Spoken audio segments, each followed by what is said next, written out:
Hello दोस्तों, good evening.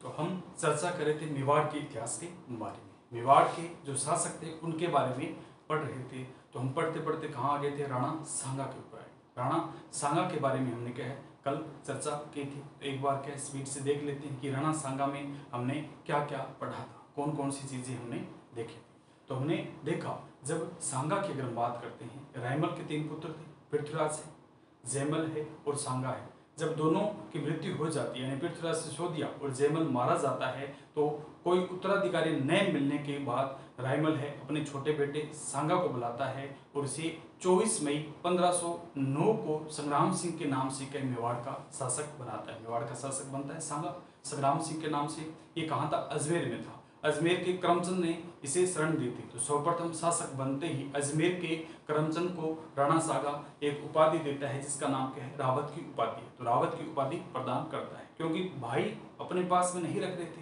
किसी गैर व्यक्ति ने उसे अपने पास रखा, उसे संभाल कर रखा और उसे एक योग्य पद प्रदान किया। इसलिए जो सांगा है सर्वप्रथम अपने एहसानों का बदला उतारने के लिए उन्हें रावत की उपाधि प्रदान करते हैं। फिर इसके 80 घाव थे, इसलिए कर्नल जेम्स टोड ने सांगा को वीर भग्नावेश की संज्ञा दी गई।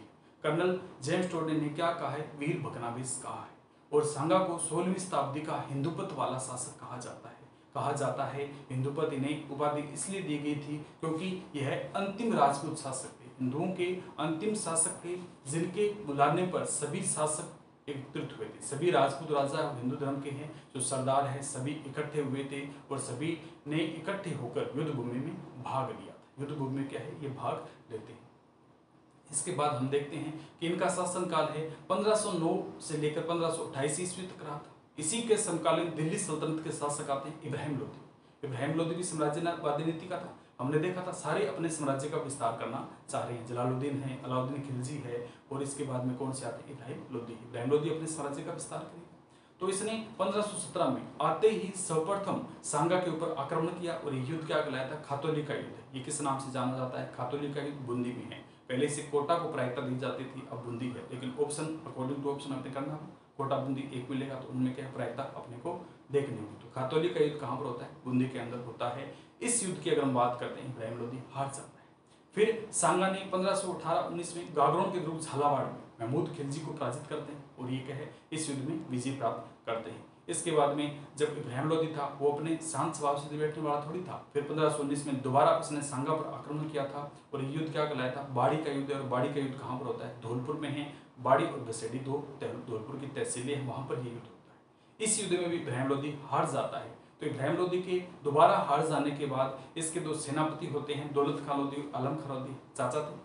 तो इनके द्वारा बाबर को इन्विटेशन भेजा जाता है और बाबर से कहते हैं आजा बाबर कि हमारा खुद का सेनानायक हार रहा है, तो हम तुम्हें इन्विटेशन भेज रहे हैं, तुम्हें निमंत्रण दे रहे हैं, तुम आओ और इस शासन सत्ता को अपने अधीन में करो। तो बाबर को इन्होंने क्या दौलत खान लोदी और आलम खान लोदी ने क्या निमंत्रण भेजा था। बाबर आता है। बाबर ने आते ही पहली बार भारत की बात करते हैं तोप का प्रयोग किया। भारत में प्रथम बार बारूद का प्रयोग करने वाला कौन सा है? बाबर है। 21 अप्रैल 1526 को पानीपत का युद्ध हुआ था। पानीपत के युद्ध के माध्यम से ही इब्राहिम लोदी क्या है? इस युद्ध में विफल हो जाता है। इब्राहिम लोदी इसमें क्या विफल हो गया था। बाबर की शासन सत्ता आ गई थी। तो बाबर ने अपना साम्राज्य दिल्ली आगरा तक फैलाया था। दिल्ली से आगरा तक अपने साम्राज्य को विस्तार करता है। इसके बाद हमने देखा था कि जब बाबर शासन सत्ता में आया था तो बाबर की सेना जा रही थी और उधर क्या सांगा की सेना आ रही थी। दोनों सेनाएं आपस में टकराती है। अतः 16 फरवरी 1526 को ब्याना का युद्ध भरतपुर में होता है। ब्याना का मैदान है भरतपुर में। 16 फरवरी 1527 को, सॉरी 26 नहीं 27 है, 16 फरवरी 1527 को ब्याना का युद्ध कहाँ पर होता है? भरतपुर में होता है। और इस युद्ध की अगर हम बात करते हैं, इस युद्ध में बाबर की सेना के हार जाती है, सांगा की सेना जीत जाती है। इस युद्ध में सांगा की सेना ने बहुत ही अपना जो तरीका है वो बहुत ही अच्छा तरीका अपनाया था। इस तरीके से उनको काटा था, भगाया था कि उन्होंने बाबर की सेना ने क्या दोबारा सांगा की सेना से लड़ाई करने के लिए मना कर दिया कि हम राजपूत राजाओं या उनके सेनानायक से हम युद्ध नहीं करेंगे क्योंकि बहुत खतरनाक तरीके से मारते हैं हमें। जो वहां रह गए वो तो मर गए थे, जो बच गया, जो वापिस आए थे वो कह रहे हम दोबारा उनकी सेना के सामने नहीं जाएंगे। तो ये तो क्या बाबर कह रहे ये तो अपना क्या नुकसान हो, अब हमें तो युद्ध करना है, हमें तो क्या बदला लेना है, मेरी तो बेइज्जती है, नहीं तो मेरी क्या बेइज्जती है, तू करेंगे। तो ये अपने सेनानायक को, सेनापतियों को समझाता और कहता है कि अरे एक बार मान जाओ, एक बार हम सांगा की सेना के सामने जाते हैं और सांगा को हराएंगे। तो फिर ये क्या नहीं मानते हैं, तो जो बाबर था वो शराब ज़्यादा पिया करता था। बाबर कहता है कि मैं शराब पीना बंद कर दूं, तो बोले क्या फ़ायदा हमें, तो पी ना पी तेरे घर का मसला, हमें क्या लेना देना। दूसरा, अगर मैं तगमा कर माफ़ कर दूं तो बोले गैर मुगलों पर रखता है, हमारे में से आधे मुगल आधे है ही नहीं, तो क्या है कोई मतलब नहीं, जिंदा रहेंगे तो कर देंगे, नहीं रहेंगे तो क्या, किससे कर का क्या मतलब हुआ। तीसरा कहता है कि यदि मैं काबुल के प्रत्येक निवासी को चांदी का सिक्का उपहार स्वरूप दूं, तो बोले उपहार का क्या करेंगे, जब जीवित नहीं बचेंगे तो उपहार का किसको काम और किस प्रकार काम लगे, चांदी के सिक्के का हमें क्या मतलब। तो अंत में ये जिहाद का नारा देता है। अतः 17 मार्च 1527 को खानवा का मैदान भरतपुर में होता है। ये अगर बात करते हैं कबीरी नदी के तट पर है, रूपवास तहसील है, वहाँ पर एक क्षेत्र है खानवा है। खानवा का मैदान कहाँ है, भरतपुर में है। वहाँ पर दोनों सेनाएं आपस में भिड़ती है और इस युद्ध में बाबर जीत जाता है और सांगा हार जाता है। सांगा की इसमें क्या है, हार होती है। तो इसमें सांगा ने एक बहुत ही राजपूतों की प्राचीन पद्धति का पुनर्जीवित किया था।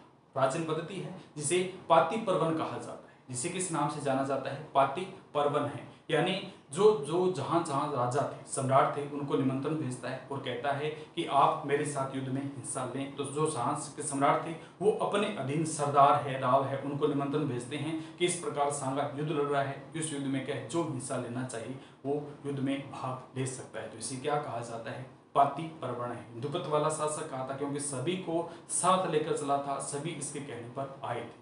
तो इसमें कहा जाता है कि सांगा के, अगर कहा जाता है सांगा के साथ क्या 7 राजा थे और इनमें 9 राणा थे। सांगा का साथ देने वाले जो खानवा का युद्ध था, इसमें 7 राजा हुए, 9 राणा हुए और 104 अगर हम बात करते हैं सरदारों ने इनका साथ दिया।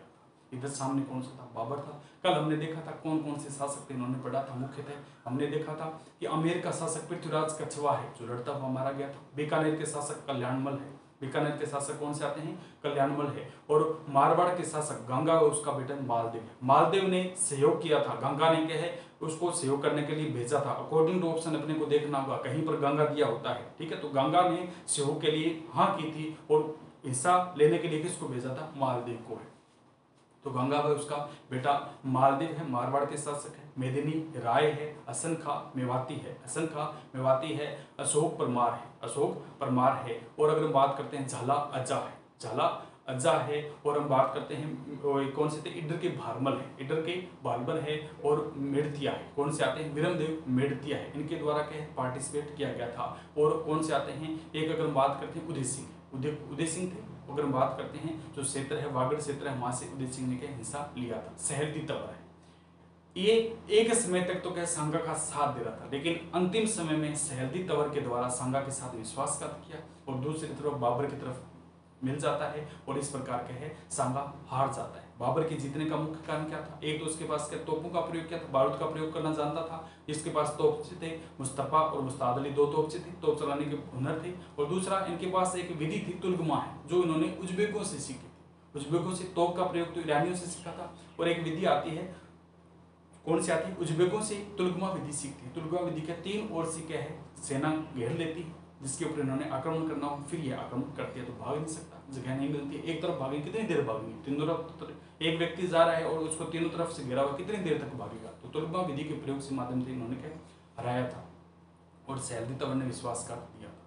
इस प्रकार सांगा के घायल हो जाता है। झाला अज्जा व मालदेव उसको घायल अवस्था से निकालते हैं और कालपी यूपी में ले जाते हैं। वहां पर इसको अपने ही साथियों द्वारा जहर दिया जाता है। बसवा दौसा में इसका देहांत हो जाता है। वहीं पर इसकी छतरी है और बाद में मंडल में 26 कमरों का जो इनका 32 कमरों की छतरी बनाई गई, दाह संस्कार किया जाता है। वहीं पर जो मंडल भीलवाड़ा है वहाँ पर 32 कमरों की छतरी बनाई जाती है। बसवा दौसा में इसका चबूतरा है। वहाँ पर कहते हैं कि रात को विश्राम कहते हैं, इनकी डेड बॉडी ले जाई जा रही थी तो रात को विश्राम कर रहे थे। विश्राम करने के एक याद बनाने के लिए भी हमने यहाँ पर विश्राम किया था। वहाँ पर इसका चबूतरा जो है वो बनाया जाता है। इस प्रकार सांगा का कार्यकाल समाप्त होता है। सांगा का कहे हमने पढ़ा था, एक बार रिवाइज कर लिया तो थोड़ा सा कहे दिमाग में रहता है, ये चीज पढ़ेगी। अब हम इसके बाद में पढ़ेंगे। अगले शासक आते हैं, सांगा का एक बड़ा बेटा था भोजराज। सांगा का बड़ा बेटा था भोजराज है, जिसका अगर हम बात करते हैं मीराबाई।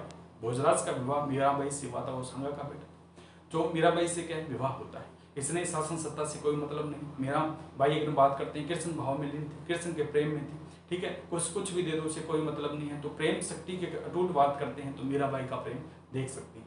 तो उन्होंने क्या है जो इन्हें विष का प्याला भी दे गया, फिर भी क्या है ये जीवित रही थी। तो इस प्रकार के इनके बारे में अटूट कहा जाता है। तो भोजराज का शासन सत्ता से कोई लेना देना नहीं था। इसके बाद इसके छोटे भाई होते, इसके क्या है छोटे भाई थे जिसका नाम क्या रतन सिंह। रतन सिंह शासन में आए थे। रतन सिंह ने क्या शासन संभाला था, लेकिन रतन सिंह बूंदी के शासक सूर्यवंश के साथ लड़ते हुए मारे जाते हैं। बूंदी के शासक थे सूर्यवंश, उनके साथ इनका युद्ध हो जाता है और इस युद्ध में जो अपने रतन सिंह है वो मारे जाते हैं। इसके बाद में अगले शासक बनते हैं विक्रमादित्य। मेवाड़ के शासक कौन बनते हैं, विक्रमादित्य है। 1531 ईस्वी से लेकर 1536 तक मेवाड़ का शासक रहता है विक्रमादित्य। विक्रमादित्य बहुत ही छोटी उम्र में, क्योंकि रतन सिंह मारा गया, रतन सिंह मारा गया था, उसके छोटे भाई विक्रमादित्य को शासक बनाया जाता है। सांगा का बेटा है। सांगा की शासन दौर के बाद में विक्रमादित्य जब संभालता है तो बहुत ही छोटी उम्र में इसे शासक बनाया जाता है।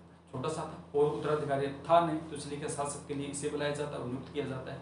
बहुत ही छोटी उम्र में जब ये शासक बन जाता है तो शासक चलाने के लिए क्या है, कोई दिमाग वाला तो व्यक्ति है नहीं, तो इसकी सरिस्का बनती है इसकी माँ कर्मावती। इसकी सरिस्का बनी थी इसकी माँ कर्मावती है, उसने क्या सनिष्का के रूप में कार्य किया था। लेकिन सनिष्का तो बनी थी, सनिष्का तो बनी थी, लेकिन सनिष्का बनने में क्या सारा कार्य ही देखती थी। लेकिन एक महिला और पुरुष में क्या अंतर होता है, तो शासन बागडोर संभाल नहीं पाई। 1533 में गुजरात के बहादुर शाह ने इसके ऊपर आक्रमण किया। मेवाड़ दुर्ग पर क्या है, गुजरात के बहादुर शाह आक्रमण करते हैं। तो आक्रमण से क्या है, ये घबरा गई थी। आक्रमण से घबरा गई थी तो 1533 में इसने रणथंभौर दुर्ग का कुछ क्षेत्र था वो क्या है उनको दे दिया। गुजरात का बहादुर शाह उनको क्या दे दिया था। लेकिन गुजरात का बहादुर शाह लालच में आ गया, दोबारा शांत स्वभाव से बैठने वाला थोड़ा था। क्यों, वहां की शासन सत्ता कौन, एक महिला संभाल रही थी। तो फिर दोबारा ये आक्रमण करता है। 1534-35 में फिर आक्रमण करता है।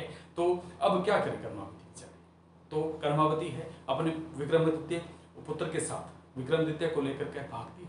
विक्रमादित्य को लेकर के भागती है और पहुंचती है कहाँ पर, बाबर के पास। कहाँ पहुंचती है, बाबर के पास है। बाबर ने क्या सांगा को मारा था और क्या किले पर अपना अधिकार किया था, स्थापित किया था वहां पर। तो बाबर के पास पहुंचती है और बाबर से कहती है आपने तो केवल अपने साम्राज्य विस्तार के लिए हमारे को किले को अपने अधीन कर लिया, हमारे जो सेनानायक थे उनको मार दिया। अब आप बताएं हम कहाँ जाएं, अब हम कहाँ जाएं, छोटे छोटे बच्चे हैं और महिलाएं, हम कहाँ जाएं। तो क्या है, बाबर देखता है और बाबर को फिर ये कहती है कि अगर आपकी बेटी के साथ ऐसा होता तो क्या आप क्या करते, आप क्या करते। बाबर थोड़ा दयालु स्वभाव का था। बाबर ने कहा अगर मेरी बेटी के साथ होता तो मैं कुछ सोचता उसके बारे में। तो वो कहती है मैं आपको आपकी बेटी की तरह, मैं मुंह बोला बाप बोलती हूँ। और वहाँ पर हुमायूं था और हुमायूं से कहती है मैं आपको मुंह बोला भाई कहती हूँ। तो फिर बाबर ने कहा था कि जब भी तुम्हें भविष्य में किसी भी समस्या का सामना करना पड़ेगा तो हम क्या आपका तुम्हारा सहयोग देंगे, हम तुम्हारा सहयोग देंगे। तो थोड़े समय बाद 1534-35 में फिर गुजरात का शासक है वो बहादुर शाह है, उस आक्रमण करता है दोबारा। तो ये राखी भेजती है, कौन सी है, कर्मावती है, अपने भाई मालदेव को, बाबर का बेटा है मालदेव को राखी भेजती है कि भैया मेरे को आफत आ गई, मेरे पर ये दोबारा से आक्रमण किया है। तो हुमायूं कहा जाता है हुमायूं वहाँ से चला था लेकिन पहुँच नहीं पाया था। पहुँचने से पहले ही इन्होंने आक्रमण किया था और देवलिये के रावत बाघ सिंह है वो लड़ते हुए मारे गए थे। यह मेवाड़ का दूसरा जोर। ये कौन सा कहलाता है, मेवाड़ का दूसरा जोर है। तो इसको हम क्या स्टार्ट करते हैं। वैसे तो और है, एक पृथ्वीराज सिसोदिया है, उसका एक अवैध पुत्र था जिसका नाम क्या था, बनवीर। पृथ्वीराज सिसोदिया हमने पढ़ा था। इसकी दासी के साथ क्या प्रेम संबंध थे, जिससे एक अवैध संतान होती है जिसका नाम क्या था, बनवीर। जिसका नाम क्या है, बनवीर है। बनवीर ने इस विक्रमादित्य को मारना चाहा। बनवीर ने इस विक्रमादित्य को मारना चाहा और क्या है, एक समय बाद ये इसे मार भी देता है। एक समय बाद क्या मार भी देता है। फिर मारने के लिए दौड़ता है उदय सिंह के पास। उदय सिंह था, उदय सिंह को मारने के लिए क्या है, दौड़ता है कि मैंने विक्रमादित्य की तो हत्या कर दी, अब उदय सिंह को मारूंगा। क्योंकि सांगा को शासक बनाया गया था।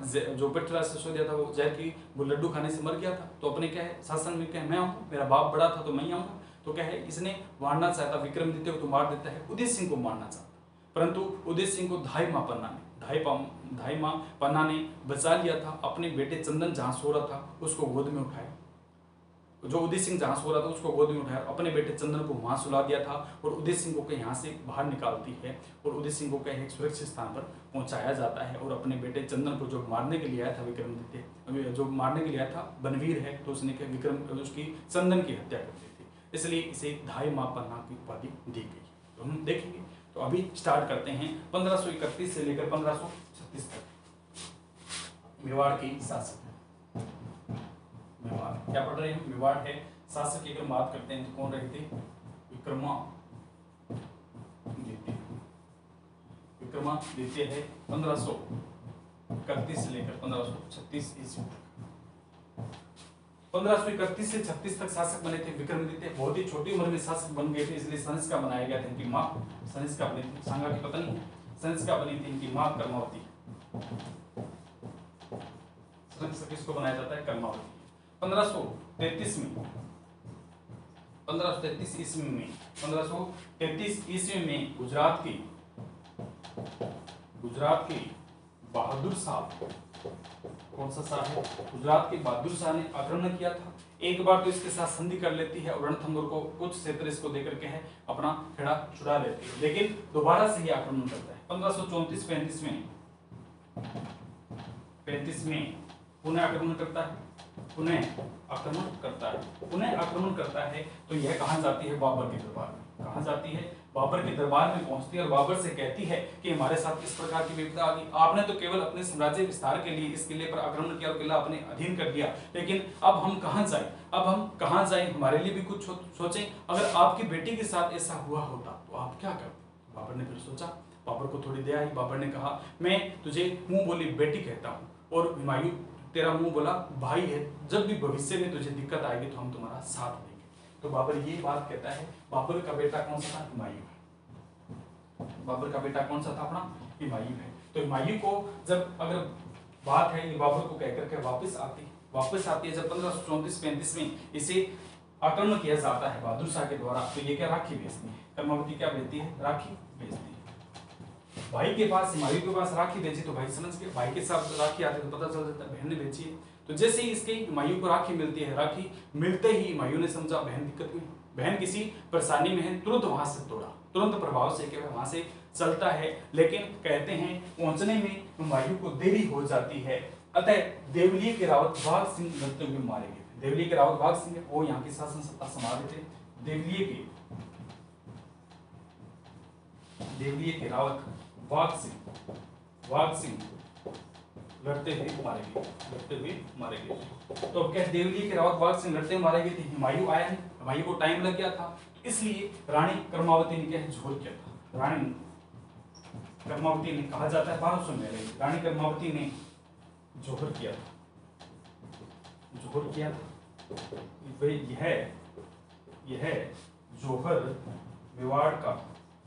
यह जोहर मेवाड़ का दूसरा जोहर कौन सा है? दूसरा जोहर है कि जो सेना नायक थे उनके द्वारा केसरिया किया गया था और महिलाओं के द्वारा एकत्रित होकर जल या अग्नि को समर्पित मौत अपने गले लगाती है। तो ये दोनों क्रियाएं जब होती है तो इसे क्या कहा जाता है? जोहर कहा जाता है। तो इसमें कौन सा था? वाघ सिंह है वो तो मारा गया था, वाघ सिंह केसरिया किया था और महिलाएं जो बच गई तो उन्होंने क्या है जो अपना क्या है जोहर किया था, जल या अग्नि को समर्पित थी। ठीक है, तो इसके द्वारा क्या दोनों प्रक्रियाएं की गई थी, कहा जाता है 1200 महिलाओं के साथ इन्होंने क्या है किया, जोहर किया था। तो इस प्रकार क्या है, ये क्या कौन सा कहलाता है? मेवाड़ का दूसरा जोहर। पहला जोहर हमने पढ़ा था, मेवाड़ का प्रथम जोहर कौन सा कहलाता है? शासक थे रतन सिंह, 1301 से लेकर 1303 तक शासक मेवाड़ के रहे थे रतन सिंह। उसकी पत्नी के द्वारा पद्मिनी के द्वारा 1600 महिलाओं के साथ एकत्रित होकर जब जोहर किया गया था, यानी अपने जो मृत्यु त्याग दिया था उन्होंने 1600 महिलाओं के साथ, यह राजस्थान का ऐतिहासिक जोहर कहलाता है। और मेवाड़ का कौन सा कहलाता है? प्रथम जोहर है। आज भी रानी पद्मिनी की याद में चित्तौड़ में जोहर मेला लगता है, तो वो कौन सा था? पहला जोहर था मेवाड़ का। और ये कौन सा कहलाता है? दूसरा जोहर है। तो मेवाड़ का दूसरा जोहर किसने किया था? रानी कर्मावती ने किया था। इस प्रकार अगर हम बात करते हैं तो विक्रमादित्य, अब क्या विक्रमादित्य को एक कौन सा था? पृथ्वीराज सिसोदिया है। कुर्ना राजकुमार कहा जाता है जिसे पृथ्वीराज सिसोदिया है, कुर्ना राजकुमार या तेज धावक कहा जाता है। इसका एक अवैध पुत्र था। कौन सा था? अवैध संतान थी, अवैध पुत्र है जिसका नाम क्या था? बनवीर है। बनवीर है। पृथ्वीराज सिसोदिया का एक अवैध पुत्र था जिसका नाम क्या है? बनवीर है। इसकी कोई दासी थी, उसके साथ प्रेम संबंध से पृथ्वीराज सिसोदिया के, तो इससे एक संतान होती है जिसका नाम बनवीर है। तो बनवीर ने इस विक्रमादित्य को मार दिया। बनवीर को ये मिल जाता है विक्रमादित्य, तो विक्रमादित्य को बनवीर के मार देता है। और इसने शासक अगला बनाया गया था उदय सिंह। कौन सा आता है? उदय सिंह। और मारना किसे चाहा? उदय सिंह को। और किसने? बनवीर ने मारना चाहता उदय सिंह को। उदय सिंह को जो बनवीर है वो मारना चाहता है। बनवीर कौन सा आता है? पृथ्वीराज सिसोदिया का अवैध पुत्र है। ये विक्रमादित्य को तो मार देता है, लेकिन दूसरी सांगा की अगर हम बात करते हैं उदय सिंह था, उसकी अगर बात करते हैं उदय सिंह है, उदय सिंह को मारना चाहा था। उदय सिंह को मारना चाहा था। उदय सिंह को धाई मां पन्ना बचाती है। उदय सिंह को कौन बचाता है? धाई मां पन्ना। धाई माँ पन्ना, इन्हें त्याग व बलिदान का प्रतीक कहा जाता है। त्याग व बलिदान का, धाई माँ पन्ना को त्याग व बलिदान का प्रतीक कहा जाता है। क्यों कहा जाता है? क्योंकि इन्होंने उदय सिंह को बचाया था। उदय सिंह से इनके कोई मतलब नहीं था, इन्हें पालने के लिए रखी गई थी। जो माँ होती है, इनको माँ के रूप में क्या है, पालने के लिए, इस बच्चे का पालन पोषण करने के लिए रखा गया था। लेकिन इतना लगाव कि शासन को आगे कौन चलाएगा, उसको बचाने के लिए इसने उदय सिंह को बचाया था और अपने बेटे चंदन की बलि दी। उदय सिंह को बचाया, वह चंदन की बलि दी। अपना बेटा था, उसको छोड़कर जा रही है। क्या आज की माँ इसे कर सकती? नहीं। किसी, अगर हम बात करते अपने के लिए नहीं करते, ये तो कौन सा था, सम्राट था। सम्राट को लिए क्या, इसने बलिदान दिया था। इसलिए धाई माँ पन्ना को आज भी अगर हम बात करते हैं, त्याग व बलिदान का प्रतीक कहा जाता है। त्याग व बलिदान का प्रतीक इसे कहा जाता है। धाई माँ पन्ना को है, इसने उदय सिंह को बचाने के लिए अपने बेटे चंदन को मौत के घाट उतार दिया था, क्योंकि चंदन को वहां पर छोड़ के चली गई थी। वहां पर बनवीर आता है और वो उसे मार देता है। वहां पर कौन सा आता है, बनवीर आता है, उसे मार देता है। इन्हें त्याग व बलिदान का धाई माँ पन्ना यहाँ से बचाया था और कुंभलगढ़ में शरण दी थी। कुंभलगढ़ दुर्ग जो है, वहां पर इसी के उदय सिंह को शरण दी थी। वहां पर कौन सा आता है, आशा देवपुरा है। आशा देवपुरा है। तो धाई माँ पन्ना ने इस उदय सिंह को यहाँ से बचाया था और बचाकर कहाँ, कुंभलगढ़ दुर्ग की ओर ले जाती है। और कुंभलगढ़ दुर्ग में कौन से होते हैं, आशा देवपुरा है, वो इनका सहयोग करते हैं। आशा देवपुरा के सहयोग के कारण के उदय सिंह का पालन पोषण किया जाता है अच्छी तरीके से। क्या है, उदय सिंह वहां पर रहते हैं और अपना भरण पोषण करते हैं। इसके बाद की अगर बात करते हैं, कुंभलगढ़ जो दुर्ग, कुंभलगढ़ दुर्ग है, इसे सांगा के द्वारा के इसे मेवाड़ की आंख कहा जाता है।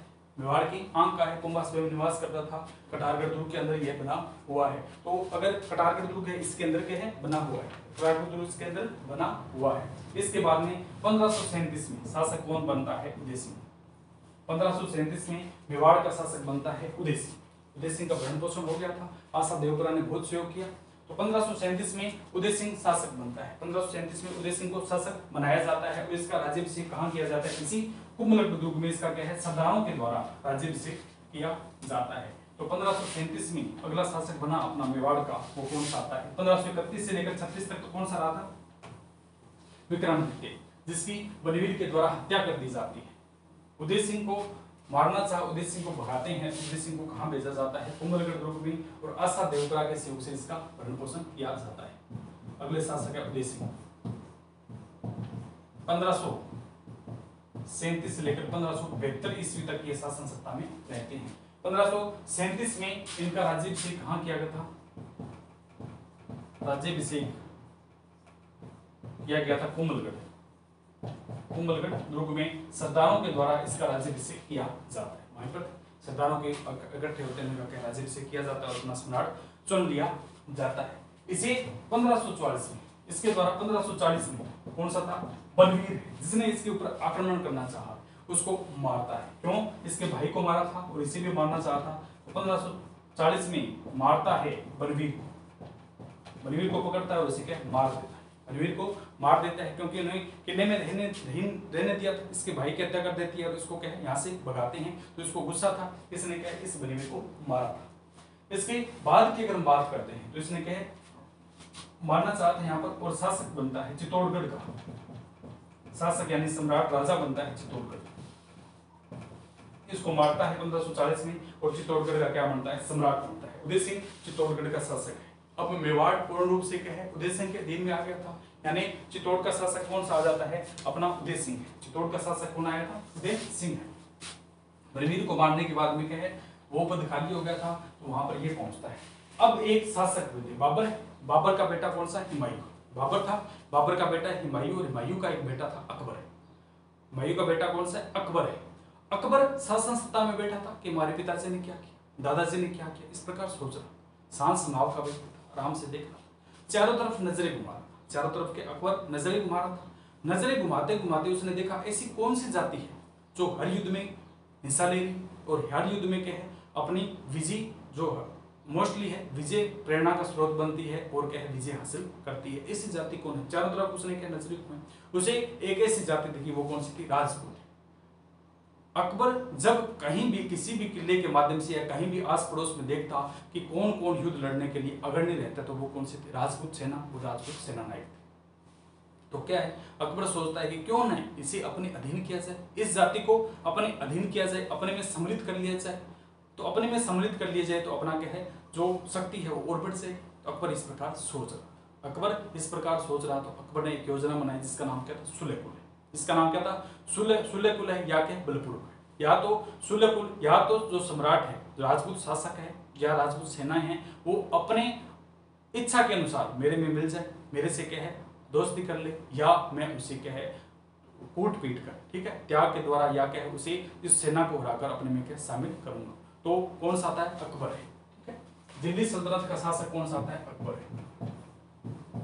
दिल्ली का सुल्तान या शासक कौन आता है? अकबर है। अकबर कौन सा है? बाबर का पोता है और हुमायूं का क्या है? पुत्र है। ये कौन सा है? हुमायूं का तो बेटा है और बाबर का क्या है? पोता है। इस अकबर के द्वारा एक नीति बनाई गई जिसका नाम क्या था? सुलेकुल। सुलेकुल या त्याग या जबरदस्ती,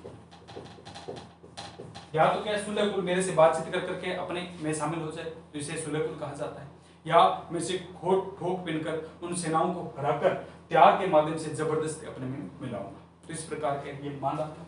और अगर हम बात करते हैं तो ये बना इंडिया है, और दिल्ली का शासक था, ये दिल्ली से वापिस आ, दिल्ली से क्या है ये, अगर हम बात करते हैं अकबर है, ख्वाजा माइनुद्दीन चिश्ती की दरगाह है अजमेर में, उसमें खूब मानता है।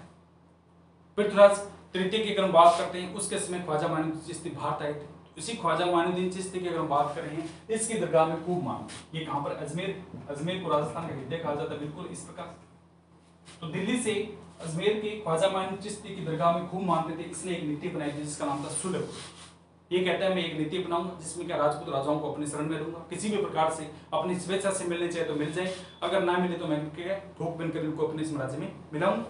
तो अजमेर के ख्वाजा माइनुद्दीन चिश्ती में खूब मानता था। यहाँ पर दरगाह में आता है चादर चढ़ाने के लिए। अकबर सोचता है कि मैं पहले कोई काम करते हैं, शुरू में कोई काम करते हैं तो मंदिर जाते हैं, कहीं पर जाते हैं, ठीक है, तो वहां पर क्या है हाथ जोड़ते हैं या अपना क्या है हमारा कार्य ये पेड़पूर्ण में इस प्रकार कार्य क्या है स्टार्ट करने जा रहे हैं, तो जो अपने अपने मानते हैं। तो अकबर था ये ख्वाजा माइनुद्दीन चिश्ती की दरगाह में खूब मानता था। अकबर यहाँ से चलता है, चादर लेकर चलता है और अजमेर की तरफ आ रहा है, अजमेर की तरफ आ रहा है, अजमेर की तरफ आता है। तो जब आप दिल्ली से अजमेर की तरफ आएंगे, बीच में जयपुर पड़ता है, बीच में जयपुर पड़ता है, शाहपुरा हाईवे की तरफ बाहर निकलते हैं जयपुर से, तो इसी पर क्या आता है? आमेर। वहां पर क्या आता है? आमेर आता है। तो आमेर के एक शासक थे भारमल, आमेर के शासक है भारमल।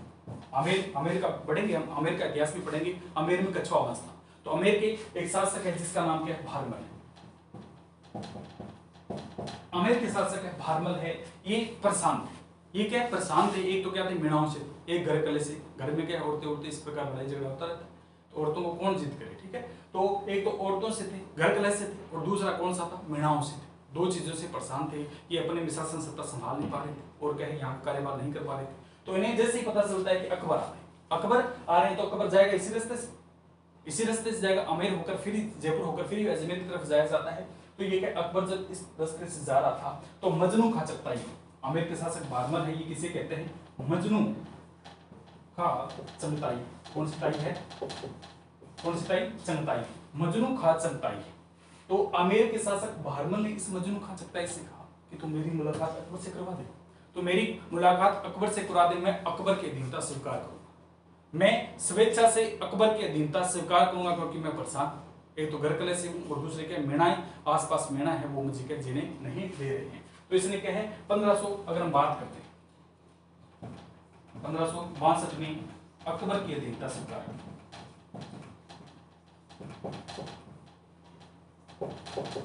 अकबर की अधीनता स्वीकार करने वाला कौन सा पहला व्यक्ति था? भारमल है। स्वेच्छा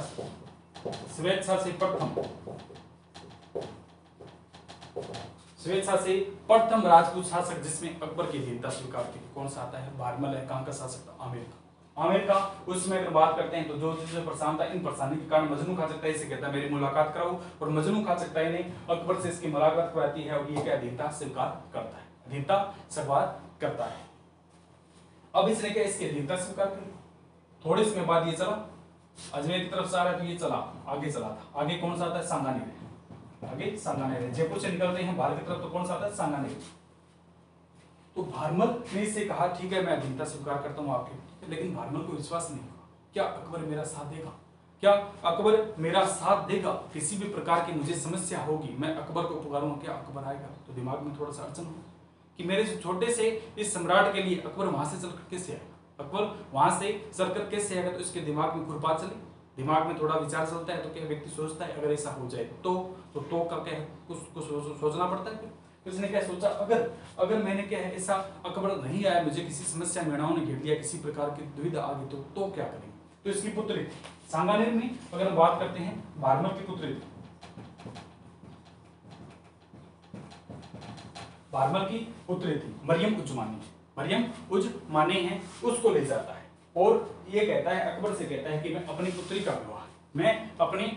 विवाह आपके साथ करवाना चाहता हूं, मैं अपनी पुत्री का विवाह आपके साथ करवाना चाहता हूं। इसकी अगर हम बात करते हैं तो इसका नाम क्या था? मरियम उज़्ज़मानी। पुत्री कौन सी थी? मरियम उज़्ज़मानी। या इसका नाम क्या है? हरकाबाई या जेवंताबाई। इसके नाम में कंफ्यूजन है, तो आगे क्वेश्चन करेंगे उसमें निकालेंगे कंफ्यूजन है, ठीक है। तो भारमल की पुत्री थी मरियम उज़्ज़मानी, हरकाबाई या इसे जोधाबाई कहा जाता है। जोधा इसका नाम, जेवंताबाई है, इसके नाम दिए गए थे। तो इसने कहा, अकबर से कहा कि मेरी पुत्री है, मैं अपनी पुत्री का विवाह आपके साथ करना चाहता हूँ। अकबर तैयार था, ठीक है आपकी जैसी आज्ञा, तो क्या हम आपसे पुत्री से विवाह करते हैं। तो सांगानेर में टेंट लगा था, सांगानेर में टेंट लगाते हैं। अकबर अजमेर के वहां दरगाह में जा रहा था, लेकिन दस्ते में क्या इसका काम पूर्ण हो गया। एक तो क्या है, प्रथम बार इसके माथा टेकने से पहले ही क्या राजपूत इसकी निंदा में आ गया था, और दूसरा अपनी पुत्री का विवाह इसके साथ कर रहा था। तो क्या सांगानेर में टेंट लगाया था और अपनी पुत्री का विवाह इनके साथ करते हैं। अब भारमल को शांति मिली, ठीक है, अब भारमल को शांति मिली, ठीक है कि अब क्या अपने कंट्रोल में सिस्टम सारा, अपनी बेटी जब यहाँ पर है तो अपना दिक्कत क्या है, ठीक है, जब बुलाएंगे तब अकबर आएगा। और दूसरा, इसने भारमल ने अपने पुत्र था भगवंतदास, भारमल ने अपने पुत्र भगवंतदास, और कौन सा आता है पुत्र है? मानसिंह, पुत्र है, पढ़ेंगे मानसिंह के बारे में।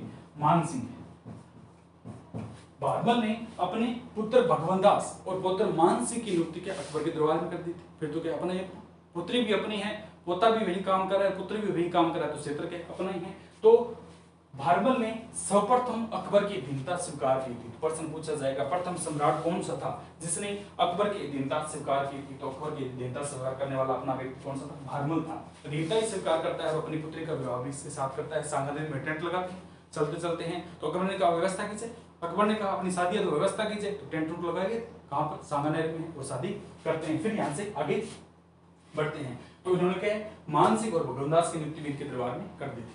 अब ये आगे जाएगा, अब क्या है, अकबर कहां से चला था? दिल्ली से, बीच में आमेर आता है, यहाँ पर रुका, फिर जयपुर है, जयपुर को क्रॉस किया, सांगानेर, सांगानेर की अगर हम बात करते हैं, फिर आगे बढ़ा, फिर आगे बढ़ते बढ़ते कहां जाता है? नागौर, कहां पहुंचता है? नागौर, कहां पहुंचता है? नागौर है। तो नागौर के शासक थे जयमल है, नागौर के शासक कौन से थे? जयमल राठौर।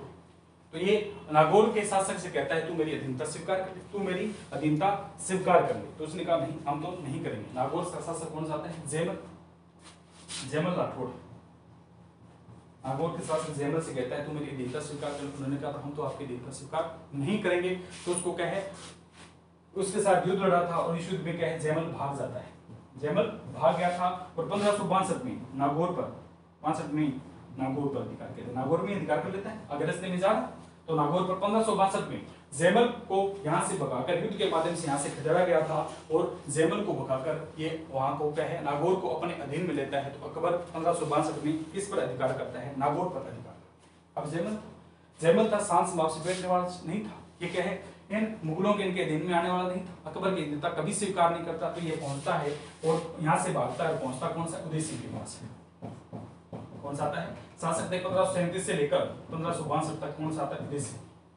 37 से 72 तक है। शासक कौन सा आता है? उदय सिंह है। उदय सिंह के दरबार में पहुंचता है और कहते हैं कि मुझे अपनी शरण में ले, अपने शरण में ले। इस प्रकार अकबर ने मेरे क्षेत्र को, नागौर को अपने आधिपत्य में ले लिया है और वहां से क्या है, मुझे भगा दिया है, वहां से क्या है, भगवा दिया है। तो कहते हैं ये जयमल है, जयमल को जो उदय सिंह उन्होंने अपने दरबार में लिया था। उन्होंने अपने दरबार में इसे क्या नियुक्त किया था, सेनापति के रूप में क्या है ये नियुक्त करते हैं, ये सेनापति के रूप में क्या है नियुक्त करते हैं। इसके बाद अब शासक क्या है, इन्होंने अधीनता स्वीकार की थी, तो अब ये नागौर वाला शासक उदय सिंह के दरबार में चला गया। तो क्या अकबर शांत स्वभाव से बैठने वाला था? नहीं, अकबर क्या फिर उदय सिंह की तरफ दौड़ा, बोले उदय सिंह को भी अपने क्या मेवाड़ का किला है अपने अधीन में करेंगे, इसी क्षेत्र को भी ये भी राजपूत है और इसी राजपूत क्षेत्र में क्या है सबसे ज्यादा सेनानायक निकलेंगे। सेनानायक एकदम बात करते हैं राजपूतों के, सेनानायक निकलेंगे। तो इसने अकबर ने 1567-68 में क्या है अकबर के द्वारा उदय सिंह को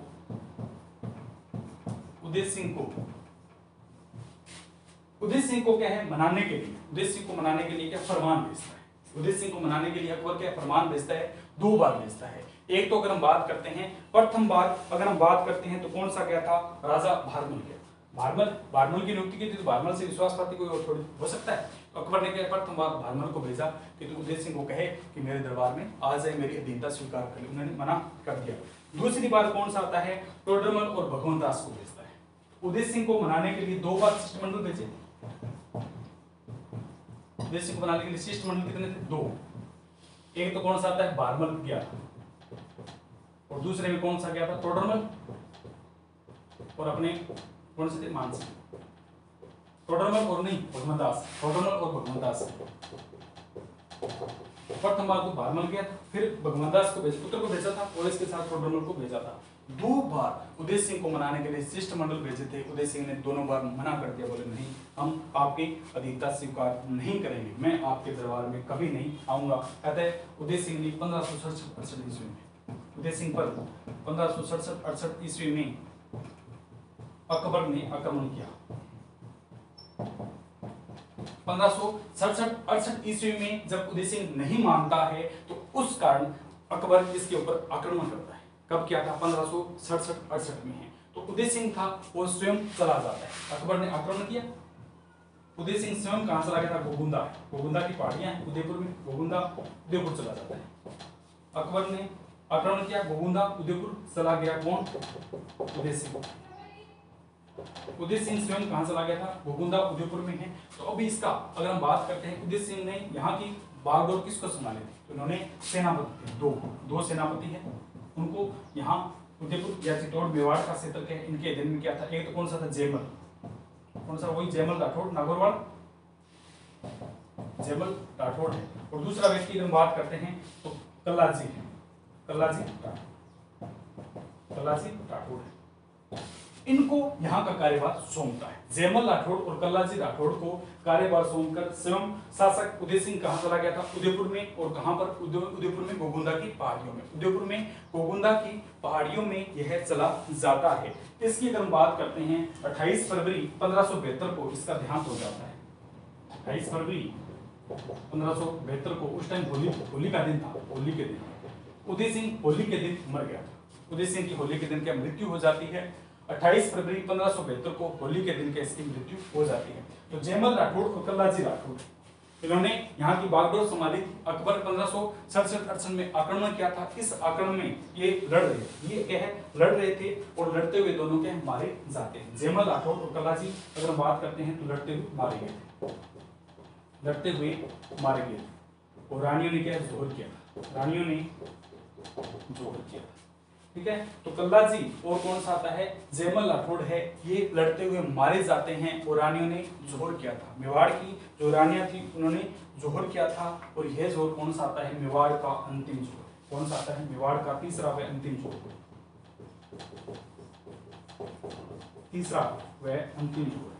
तो ये क्या कहलाता है, मेवाड़ का तीसरा या अंतिम जोहर है। पहला रतन सिंह की रानी ने पद्मिनी ने किया था, दूसरा देवली के रावत भाग सिंह मारे गए थे, कर्मावती ने किया था, और तीसरा कौन सा है, ये जब जयमल फत्ता मारे गए थे, ठीक है। जयमल ये कौन सा, कल्लाजी राठौड़ नहीं है, फत्ता है, सॉरी ये कल्ला नहीं है, फत्ता है, फत्ता जी है।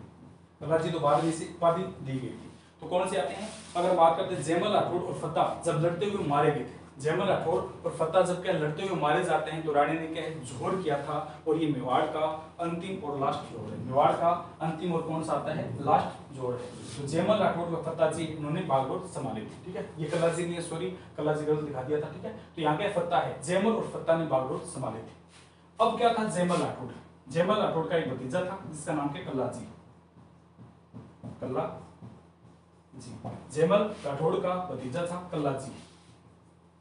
कल्लाजी जयमल राठौड़ का क्या था, भतीजा था। और इनकी बुआ का नाम क्या था, मीरा था। इनकी बुआ थी वही थी मीरा थी, मीरा इनकी बुआ का नाम था।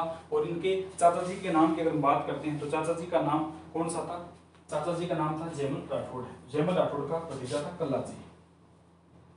तो ये लड़ते हुए मारे जाते हैं। कहा जाता है जयमल राठौड़ है। जयमल राठौड़ को जब इसके सेनापति के रूप में कार्यभार संभाला था उदयपुर मेवाड़ के ध्रुव के रूप में, इसने उदय सिंह यहाँ से चला जाता है तो बागडोर किसको, जयमल राठौड़ को सौंपी थी। तो जयमल राठौड़ कहते हैं कि पहरा दे रहा था, जयमल राठौड़ क्या पहरा दे रहा था, ठीक है, किले के चारों तरफ क्या देख रहा था। तो किसी कारण से इसके पैर में गोली लग जाती, तो पैर में गोली लगने के कारण क्या ये काम करने लायक नहीं रहा था। तो जब अकबर की सेना ने आक्रमण किया था, अकबर की सेना ने क्या है आक्रमण किया था, तो कल्लाजी को 4 भुजाओं के लोक देवता की उपाधि दी गई। कल्लाजी को क्या जाता है, कल्लाजी राठौड़ है उसको वर्तमान में किस नाम से जाना जाता है, 4 हाथों के लोक देवता है। 4 हाथों क्या है, लोक देवता है, ठीक है। तो अकबर की सेना जब आक्रमण किया था, अकबर की सेना ने जब आक्रमण किया था तो जयमल राठौड़ घायल था, पैर में गोली लगी थी, जयमल राठौड़ चल नहीं सकता था। जयमल राठौड़ ने कहा तो हम युद्ध लड़ नहीं सकते, हम युद्ध नहीं लड़ सकते हैं तो किस प्रकार किया जाए। कल्लाजी सुडोल शरीर का था, लंबा चौड़ा व्यक्ति था। कल्लाजी ने कहा तो आप हमारे यहाँ बैठे, आप हमारे यहाँ बैठे और चलते हैं। तो कल्लाजी ने अपने चाचा जी को जयमल राठौड़ को अपने गर्दन यहाँ पर बिठाया, कंधों पर बिठाया था, युद्ध में ले गए थे। ऊपर से तो क्या है जयमल राठौड़ कटिंग कर रहा था, ऊपर से क्या है जो अकबर के सेना नायक या अकबर के जो सेना थी उनको क्या ऊपर से मारा था, और नीचे से क्या है कल्लाजी मारे थे, यानी 2 हाथ ऊपर चल रहे थे, 2 हाथ नीचे चल रहे थे। इसलिए इसे क्या कहा जाता है, कल्लाजी को 4 भुजाओं के देवता है, 4 भुजाओं के देवता या 4 हाथों के देवता के नाम से जाना जाता है। ये लड़ते हुए मारे गए, लड़ते हुए क्या है मारे जाते हैं, लड़ते हुए कल्लाजी के मारे गए, लड़ते हुए कल्लाजी मारे जाते हैं। इसलिए इनकी अगर हम बात करते हैं तो छतरी कहां पर बनाई गई, चित्तौड़गढ़ में। इनकी छतरी कहां पर बनी, चित्तौड़गढ़ में। कल्लाजी की छतरी पढ़ेंगे, आगे पढ़ेंगे जब छतरियां पढ़ेंगे तो छतरी कहां पर है, चित्तौड़गढ़ में। कल्लाजी की छतरी चित्तौड़गढ़ में बनाई गई।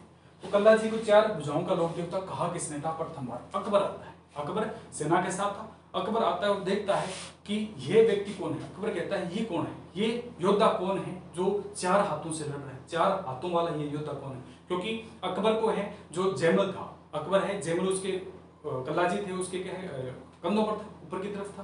तो जयमल जब ऊपर की तरफ था और कल्लाजी नीचे था तो कल्लाजी का मुंह दिखाई नहीं दिया, अकबर को कल्लाजी का मुंह दिखाई नहीं देता है, तो उसे केवल 4 हाथ चलते हुए दिखाई देते हैं। तो ये अपने सेनानायक से पूछते हैं कि 4 हाथों वाला योद्धा कौन है, इसका क्या नाम है। तो उन्होंने कहा था ये हमारा कल्लाजी राठौड़ है। तब से इसे 4 भुजाओं की, क्योंकि अकबर ने 4 भुजाओं पूछा था, ये 4 भुजाओं वाला योद्धा कौन है, तब से कल्लाजी को क्या कहा जाता है, 4 भुजाओं की देवता है। 4 भुजाओं के देवता या 4 भुजाओं का विद्वान किसे माना जाता है, कल्लाजी राठौड़ को है। तो इस प्रकार कल्लाजी राठौड़ भी क्या है मारा गया था, कल्लाजी राठौड़ भी क्या है मारा गया था। तो अकबर क्या है चित्तौड़ विजय करता है, अकबर चित्तौड़ विजय, अकबर ने चित्तौड़ पर अपना आधिपत्य स्थापित किया था, सारे मार जाते। उदय सिंह तो पहले 28 फरवरी को मारा गया था, इसके बाद में क्या है जयमल प्रताप भी मारे जाते हैं। तो कल्लाजी लड़े थे, एक समय तक बहुत ही शानदार लड़े थे, लेकिन क्या अंतिम रूप से कहीं हार जाते हैं। तो उदय सिंह ने अकबर की अगर बात करते हैं, अकबर ने चित्तौड़ पर विजय किया, अकबर ने क्या है चित्तौड़ पर विजय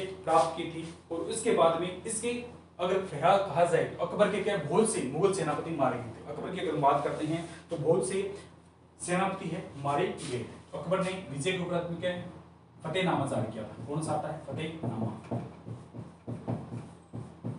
चित्तौड़ विजय के उपलक्ष्य में अकबर ने क्या फतेहनामा जारी किया था। और दूसरा क्या है अकबर के बहुत से सेना नायक है, सेना के लोग थे, मुगल जो से सेनापति थे वो मारे जाते हैं। तो अकबर क्या इस चीज से बहुत दुखी था, अकबर इस चीज से क्या है बहुत दुखी था और उसने क्या है एक आदेश दिया था कि कत्लेआम का आदेश, थोड़ा सा मिटा लेते हैं। तो अकबर जो है युद्ध में गया था, उसने सोचा था उदय सिंह को क्या है मिनट में निपटा कर आ जाऊं। उदय सिंह स्वयं था नहीं, तो उसके सेनानायक के द्वारा उसे लंबे समय तक युद्ध में क्या है युद्ध में घेरे रखा गया था। अकबर क्या है अकबर चित्तौड़ विजय करता है, चित्तौड़गढ़ जीतने के बाद फतेहनामा जारी करता है, फतेहनामा यानी मैंने फतेह कर लिया, फतेहनामा जारी करता है। इस युद्ध में इसके बहुत सारे सैनिक मारे गए थे, इसलिए अकबर ने कत्ले-आम का आदेश दिया। अकबर ने क्या है, कत्लेआम यानी जो जहां दिखे उन्हें मार दो, कत्लेआम का आदेश दिया। कहा जाता है कि राजपूत और उनसे संबंधित सेना के लगभग 30,000 लोगों को बिना तरीके से क्या मार दिया गया था। यह अकबर के जीवन का इसके ऊपर लगने वाला अमिट कलंक था। अकबर के ऊपर लगने वाला कौन सा था? अमिट कलंक। अमिट कलंक है जिसे मिटाया नहीं जा सकता, जिसे भुलाया नहीं जा सकता। कभी जो कलंक लग जाता है व्यक्ति के ऊपर उठाया नहीं जा सकता है, ठीक है। चाहे मैंने कोई गलत काम किया, मैंने किसी प्रकार का गलत काम किया, वो तो मुझे ही पता है, वो तो मुझे ही पता है, वो कलंक मेरे के ऊपर है, ठीक है। अगर मैं किसी प्रकार से उसे हटाना चाहूँ तो इसने क्या है, पाषाण युद्ध किले में क्या है, दोनों वीरों की नियुक्ति लुगाई थी, जयमल व फत्ता की है। लेकिन क्या वो अमिट कलंक थोड़ी मिटेगा? जो मैंने गलत काम किया उसको तो परमपिता परमात्मा वो परमेश्वर है, वो अपने आशीर्वाद या किस प्रकार से अगर गलत किया है तो वो अपने रूप से लाए। ऐसे थोड़ी हम अपने कार्य कर करके उसको भूल सकते हैं। तो इस अमिट कलंक को मिटाने के लिए, इस अमिट कलंक को मिटाने के लिए जयमल और फत्ता की पाषाण युक्त यानी पत्थर की मूर्तियां लगवाई थी। लेकिन ये कलंक मिटने वाला थोड़ी था, उम्र भर अकबर के साथ क्या ये कलंक रहता है। कोई भी गलत कार्य करे, मैंने भी किया, आपने कोई भी है, एक गलत कार्य हो तो किसी प्रकार का, तो वो अपने जमीर को पता है, ठीक है। उसके लिए हम हाथ जोड़ करके परमात्मा से मांगते हैं कि जो जिस प्रकार तू मुझे देगा मुझे स्वीकार है। जो हमने गुनाह किए हैं उसकी जो सजा, जिस प्रकार हमें विपत्तियां डाले किसी प्रकार दे, वो हमें स्वीकार है, हाँ हमने ये गुनाह किया है। तो इस प्रकार अमिट जो कलंक है वो उस परमपिता परमात्मा द्वारा ही मिटाया जाता है, व्यक्ति स्वयं उसको नहीं मिटा सकता है। तो अकबर ने सोचा मैं इस अमिट कलंक को मिटा लूं। तो इसने जो सेनानायक थे, जो क्या सेनानायक थे, दोनों वीर थे। अकबर ने दोनों जो वीर थे, जयमल और फत्ता है, फत्ता की मूर्तियां लगवानी चाहिए। उन्होंने क्या, दोनों वीरों की जो मूर्तियां थी आगरा के किले के सामने पाषाण युक्त में क्या है पत्थरों से बनवानी चाहिए। लेकिन क्या यह अमिट कलंक मिटने वाला नहीं था। अगर हम बात करते हैं राजस्थान की, तो राजस्थान में जूनागढ़ के किले में, राजस्थान के जूनागढ़ के किले में क्या राय सिंह ने लगवाई थी। जूनागढ़ के किले में दोनों वीरों की मूर्तियां शासक राय सिंह ने लगवाई थी। राय सिंह ये अकबर में था, अकबर के दरबार में आगे बढ़ेंगे। तो राय सिंह ने दोनों वीरों की नियुक्तियां, जूनागढ़ का किला है वहां पर के लगवाई थी। ये अमिट कलंक फिर भी अकबर के नहीं मिटा। कहा जाता है अकबर इस बारे में हमेशा सोचता था कि मैंने इस प्रकार का आदेश क्यों दिया था, क्योंकि कोई चीज होती है उसकी उम्र भर के है अपने दिमाग में रहता है कि हमने ऐसा गलत क्यों किया, ठीक है। तो अकबर इस चित्तौड़ विजय करता है और इसे मुमदाबाद नाम देता है। कौन सा देता है? मुमदाबाद। अकबर ने चित्तौड़ विजय के बाद इसका नाम परिवर्तन किया था और इसे क्या नाम देता है? मुमदाबाद।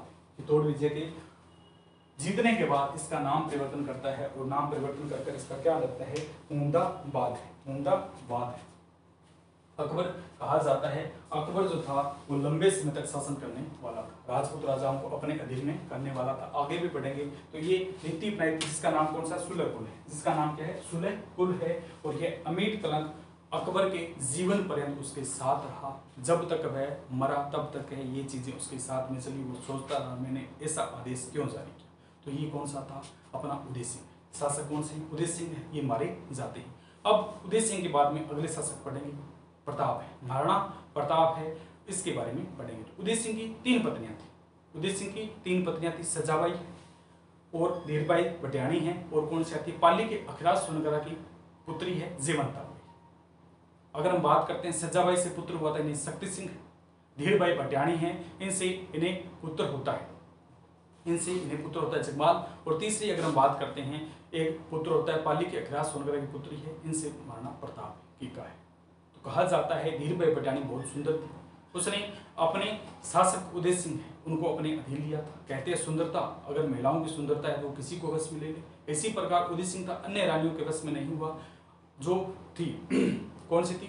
अगर हम बात करते हैं इसकी शासक की सत्ता की अगर बात करते हैं तो सुंदरता के अधीन में आकर, सुंदरता के अधीन में आकर इन्होंने कहे शासक सम्राट बनाने के लिए कहा था अपने पुत्र को कहे, तो उदय सिंह उनकी सुंदरता में आ जाते हैं और धीरबाई भटियाणी के कहने पर क्या सम्राट बनाते हैं। बड़े बेटे को बनाना चाहिए, यानी प्रताप इनका जयवंता बाई का पुत्र था, सबसे बड़ा बेटा था, शासक बनना चाहिए था प्रताप, लेकिन सुंदरता के वश में आकर धीरभाई पटियाणी हैं, उनके पुत्र को क्या शासक बनाते हैं, जिससे इनमें ये क्या है युद्ध होता है, इन दोनों में क्या है युद्ध होता है। फिर ये शासक है शक्ति सिंह और ये किसके अकबर में दरबार में चले जाते हैं, उनकी दीनता स्वीकार करते हैं। फिर किस प्रकार महाराणा प्रताप का राज्याभिषेक होता है और विधिवत राज्याभिषेक होता है, किस प्रकार महाराणा प्रताप है जो राजधानी परिवर्तन करते हैं और शासन सत्ता को आगे बढ़ाते हैं, इसके बारे में चर्चा हम कल करेंगे। तो आज के लिए इतना ही। खुश रहिए, मस्त रहिए, आगे बढ़ते रहिए। थैंक यू दोस्तों।